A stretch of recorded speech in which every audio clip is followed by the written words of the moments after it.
प्रभू, मला तुमच्याशी थोडंसं बोलायचं होतं. इम्मा शेठ, मला ठाऊक आहे की श्री म्हाळसा देवींना साक्षात्कार झाल्यानंतर तुम्हाला त्यांची भेट घ्यायची होती. आम्हा दोघांच्याही मनात अगदी हेच होते. खरं सांगायचं तर तिथून माझा पायच निघत नव्हता. म्हाळसाला साक्षात्कार झाला हे आम्हाला आधीपासून ठाऊक असलं तरी त्या क्षणी तिला भेटावंसं वाटत होतं. तिच्या मनात काय असेल, ती आम्हा दोघांना ओळखेल की नाही, असे अनेक प्रश्न मनात होते. मी समजू शकते. ह्या शिवलीलेतील हा खूप मोठा क्षण होता. सगळ्यांनाच या क्षणाची उत्सुकता होती. तुम्ही म्हणालात म्हणून आम्ही तिथून निघालो, नाहीतर आम्ही तिथेच थांबलो असतो. तिच्याशी बोलण्यासाठी आम्ही अधीर झालो होतो. स्वाभाविक आहे, परंतु मी मुद्दामूनच म्हणालो की त्या क्षणी आपण तिथून निघून जायला हवं. त्याचं कारणही आहे. हो, म्हाळसा आणि श्री खंडेरायांना ह्या क्षणी एकांत द्यायला हवा. साक्षात्कारानंतरची ही त्या दोघांची पहिलीच भेट आहे. श्री म्हाळसा देवींना स्मरणही झालं आहे की आता त्या कोण आहेत. इम्मा शेठ, आपण त्यांची भेट नंतरही घेऊ शकतो. या क्षणी त्यांचं एकांतात बोलणं अतिशय महत्वाचं आहे. हा क्षण असा आहे त्याची सुरुवात कैलासात झाली होती. हो, पार्वती देवींच्या वचनाला मान्यता देतानाच ह्या साऱ्याचं त्यांना विस्मरण होईल असं देखील श्री महादेवांनी सांगितलं होतं. आज कृतयुगात जणू ते पहिल्यांदाच भेटत आहे.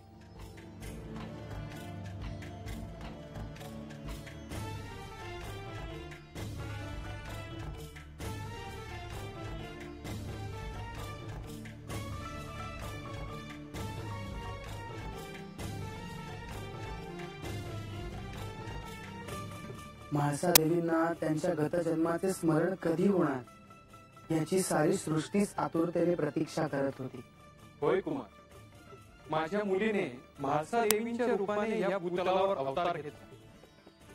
मणिमल्लांच्या संहारानंतर म्हाळसा देवींचा आणि श्री खंडेरायांचा विवाह झाला. पण त्याचबरोबरीने ही प्रतीक्षा देखील होतीच की म्हाळसा देवींना सत्य कधी कळणार. आणि आज तो क्षण आला. हो, म्हाळसा देवी, मातेचा कृतयुगातील भूतलावरील अवतार. आज त्यांना गतजन्मात काय काय घडलं आहे या साऱ्याचं स्मरण आहे. त्या कैलासात पुन्हा परतणार याचा मला आनंद आहे.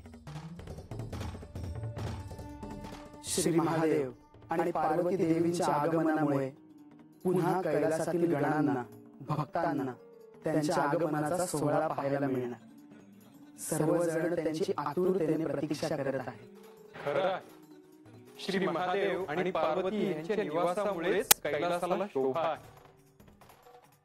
कैलास म्हणजे जणू या भूतलावरील ऊर्जेचा उगम, प्रेरणेचा उगम. आणि त्याचं मुख्य कारण म्हणजे तिथे शिवशक्ती यांचा निवास आहे. मला तर या क्षणी त्यांच्या आगमनाची कैलासात जाऊन तयारी करावी असे वाटत आहे.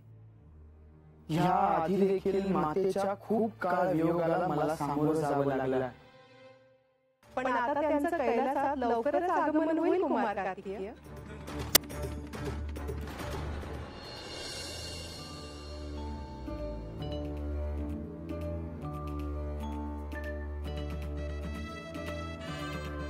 ज्या घटनेची मी इतकी प्रतीक्षा करत होतो ती घटना आज घडली आहे.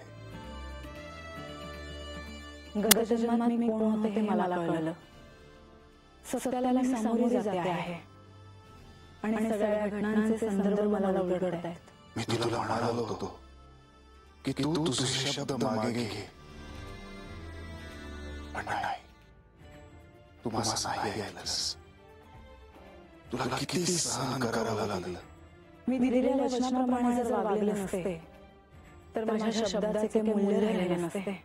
मी बानूशी विवाह का केला, तिचा स्वीकार का केला, तिच्यावर अतीव प्रेम का केलं,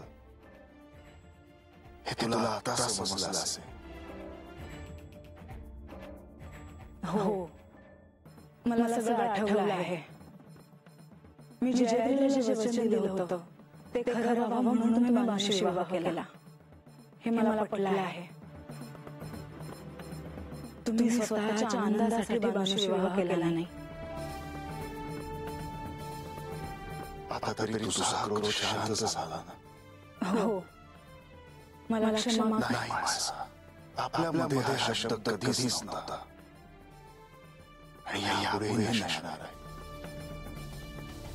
माझ्यामुळे तुम्हाला ते सहन करावं लागलं.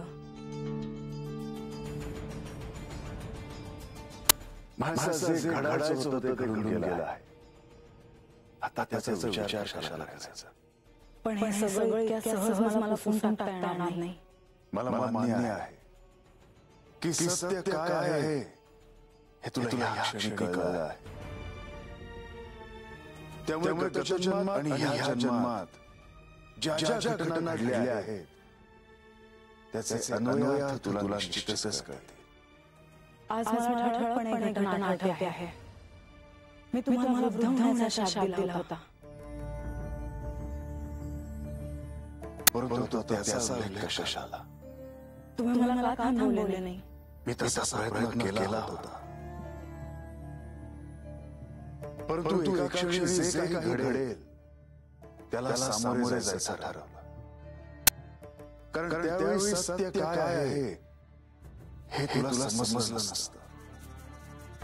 तुझा मनुष्यत्वाकडून पुन्हा देवत्वाकडे जाण्याचा प्रवास सुरू होता. मला त्यात कोणताही अडथळा आणायचा नव्हता. पण तुम्ही ती 12 वर्ष वृद्धत्व कशी घालवली असतील या क्षणी हा विचार करून मला अपराधी वाटत आहे. कदाचित या मल्हारी अवतारात त्याची आवश्यकता असेल. मला ठाऊक आहे की तुझे माझ्यावर अतीव प्रेम आहे आणि म्हणूनच तुझा माझ्यावर क्रोध होता आणि म्हणूनच सर्व काही घडत गेलं. पण आज मला कळत आहे की मी तुमच्या अनुमतीशिवाय तुमचे विभाजन करायला नको होते. हे मात्र खरं आहे. मी अनंत काळासाठी तुझाच होतो आणि तुझाच राहील. केवळ ह्या अवतारात तुझ्या इच्छेसाठी मला आणखी दुसऱ्या कोणावर प्रेम करावं लागलं. मी शब्द दिला होता, त्यामुळे मी असत्य नाही वागू शकलो आणि मला प्रेम करावंच लागलं.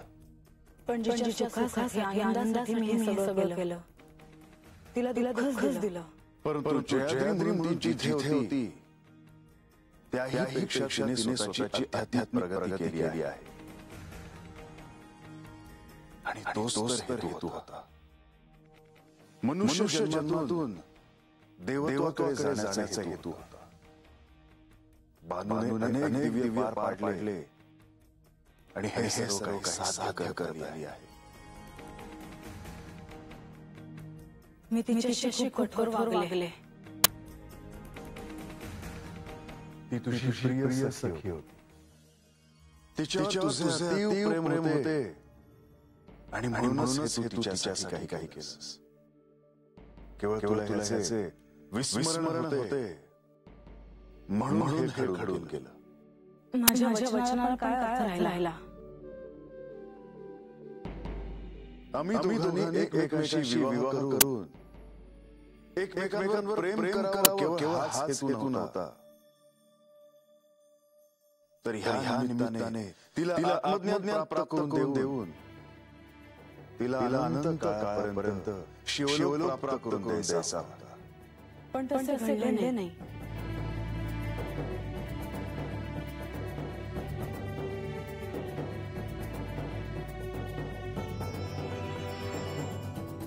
घडेल तेही घडेल. तिच्या दुःखातून, ज्या आनंदातून, ज्या दिव्य अनुभूतीतून गेली आहे, त्याचा परिणाम हाच आहे की ती सत्याच्या मार्गावर चालत आहे. तिने तिच्या साधनेतून दिव्य ज्ञान आत्मसात केले आहे.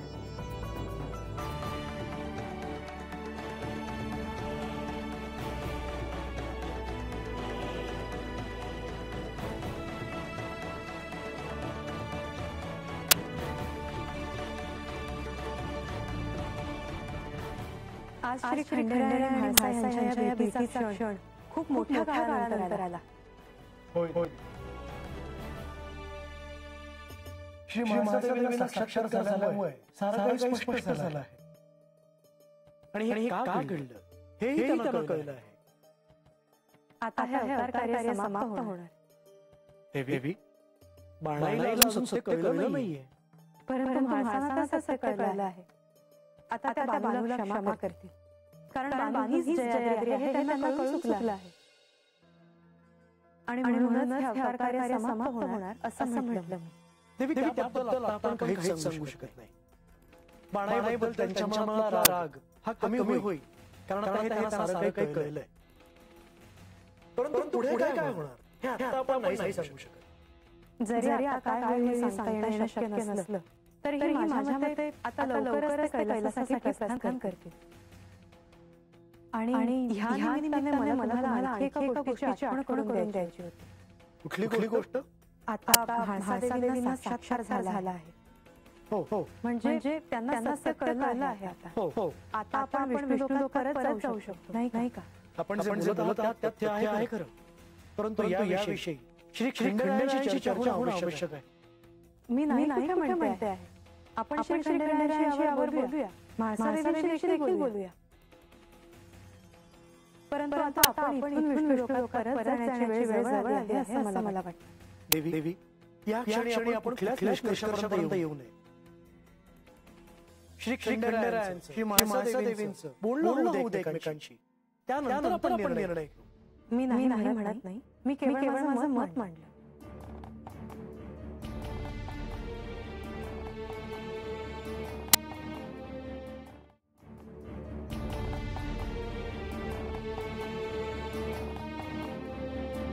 जेव्हापासून मला कळालं की म्हाळसा म्हणजे साक्षात पार्वती देवींचा अवतार आहे, खरं सांगायचं तर तेव्हापासून मी अस्वस्थ झाले होते.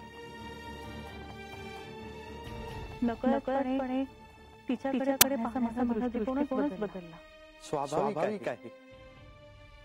अहो मला जे कळले तेव्हा मी काय बोलू आणि काय नको बोलू याचा मी विचार करायचो. साक्षात पार्वती देवीने माझा जन्म घेतलाय या भावनेनेच मी कृतकृत्य झालो होतो. म्हाळसाला सारं कळालं हे एका चांगलंच झालं. त्यामुळे तिचा होणारा त्रास कमी होईल. हो आता अवतार संपून ते कैलास निघून जातील. खरं तर आनंदाचा क्षण आहे, पण त्याचबरोबर मला देखील दुःख वाटत आहे की आता आपली म्हाळसा राहणार नाही. अहो असं कसं म्हणता आपण? ती आपल्याला विसरणार आहे का? असे कसे होईल? कोणी सांगितलं काय होईल ते? अक्का मी कधीपासून तुम्हाला शोधते. गडावर सगळीकडे एकच चर्चा सुरू आहे. कोणती? गडावर काही वेळ सर्व तेज दिसत होतं. गावातले लोक गोळा गडाच्या दिशेने बघत होती. इतकंच नाही आता तर देवांचं दर्शन घ्यायला गडावरती लोक आली होती. पण काय माधवी? पण देव शिवालयात निघून गेले. देवी तिकडेच होत्या. आता काय घडलं असावं तिकडे याबद्दल सगळ्यांना उत्सुकताय. अक्का तुम्हाला काय घडलं ते? नाही परंतु श्री खंडेरायांचे गडावर आगमन झाले आहे. त्यांची आणि माणसाची भेट झाल्यानंतर ते भक्तांना दर्शन देतील. ठीक आहे येते मी.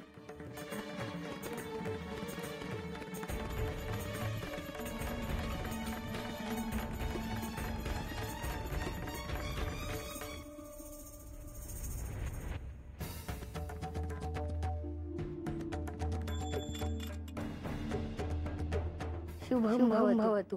आम्ही बराच वेळ झाला. आम्ही खूप प्रतीक्षा करत होतो. मी माझ्यासोबत होतो. कार्य पूर्ण झाले ना? होय. खरंच देवींना स्मरण झाले? होय. म्हणजे ते आम्हाला ओळखतील ना? होय. त्यांना कधी भेटता येईल? आता नाही. माता सोबत आहे. मातेला स्मरण झाल्यावर ही पहिली भेट आहे. आता देवी कैलासात येणार ना? हो. पण मग बाणाईचं काय होणार? ते माता सांगू शकेल. पण बाणाईला त्या क्षमा करणार ना? ते मी सांगू. बरं. आम्ही त्याला मातेलाच विचारू. मी खूप आनंदी आहे. आपण सगळे एकत्र म्हणून ना? हो. थांबा. आपण आनंद सोहळा साजरा करू. चालेल. मलाही आवडेल.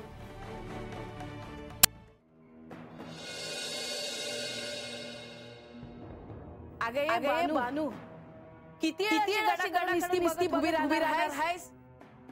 मावशा काय पडायला नको व्हय.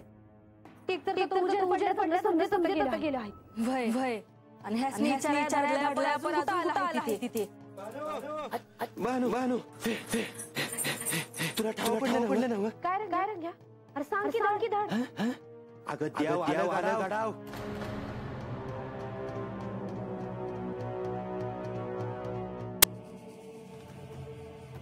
यार खरं रंग्या. अगं खरं सांगतोय तर. बानू देव गडावर आल्या ती तर तुला काय ठाव नाही ग? आणि देव गडावर असत्याल तर हातात गेले असत्याल ना? मग आपल्याला कसं ठाव नाही पडलं? अगं देव काय नाही गेलं. येवाना आल्या तर येवानातनं पार डार्गातनं येवाना गडाव. बानूला कुणी काय नाही सांगितलं? अरे रंग्या गडावर उजेड कसं पडला? काय म्हणजे काय पडलं नाही. मी काय म्हणते बानू, म्हाळसा देवी म्हणल्या होत्या एक मास व्हायच्या आत त्याचे संबंध खावं पडणार. खरं काय ते हुडकून काढणार. वय की आता एक मास झाला की काय ग बानू? नाही म्हणजे म्हाळसा देवी संबंध खावं पडला असेल. त्याची संबंध खावं पडला तर तू काय करणार ग बानू? म्हणजे म्हाळसा देवी जाणार ना कैलासमध्ये देवासंग? ते मला काय ठाऊक नाही. मला ठाऊक पडायचं असेल तर पडत. अरे आता देवगडावर आले ह्याचा आनंद आहे बघ मला. तुम्ही देवाची प्रार्थना केली आणि म्हणून देव आलं बघा. होय. पण मी नाही केली. असं देवीने देवाला धावा केला होता. आता कुणाचा त्यांच्या पोचला असेल कुणी सांगावं. देव माघारी आले हे मोह आहे माझ्यासाठी. नाही मावशी, आता मुलं काय होईल ते बघू नंतर.